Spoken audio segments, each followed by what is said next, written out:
Non fagades política da arte. A arte non é para iso. A arte é para entreter, para reconfortar, para que despois de mirar ese cadro, de escoitar esa canción, te sintas mellor.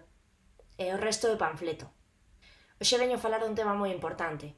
Por vos, polas vosas aboas, pola tranquilidade das vosas familias.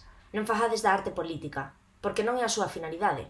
Hai uns anos veu a España un señor baixiño con bigote que se chamaba Francisco, que estaba no exército e tivo moita sorte en distintas batallas en Marrocos e volveu a España para poñer todas as cousas no seu sitio.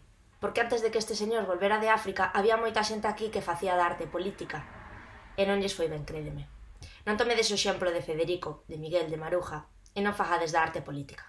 A nosa sociedade está ben estruturada, todo ten un sitio e cada quen sabe cal é a súa posición. A razón pola que a sociedade está ben desta forma é lóxica, todo funcionou ben ata agora e cambiálo é un erro.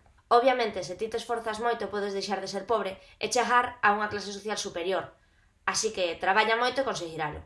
Pero todo o demais está ben.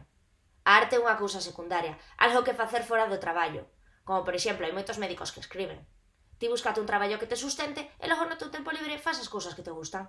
É que eu non entendo por que a xente se empeña en darlle voltas a todo, en pensar, en teorizar, en filosofar, en politizar. As cousas son moito máis simples. De toda a vida no cole había nenos que eran un pouco brandos e que todo o mundo se ría deles.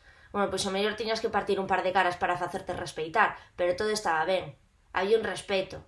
Non como agora que é bullying. Non como agora que hai un montón de categorías que eu xa me perdo, que si transexual, que si bisexual, que si panxénero. Outro día vi un vídeo dun tío que dicía que era transeconómico. É que eu non entendo nada. Homes e mulleres. Se ten pito, tío, se non o ten, tía. Dámoslle moitas voltas ás cousas. Mirade na natureza, todo é moito máis fácil. Os grandes mandan e os pequenos respeitan. Se fixéramos igual non habería tanto problema.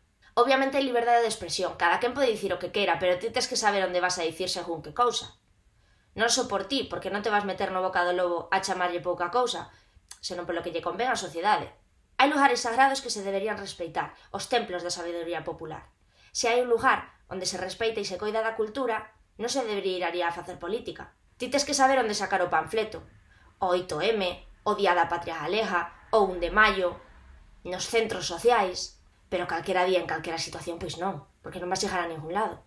Pero a miña recomendación é que non fagades da arte política, porque incomodades a xente e a arte é para entreter. Pero se decides facer arte político, moito cuidado co que decides, porque podedes ir ao cárcere.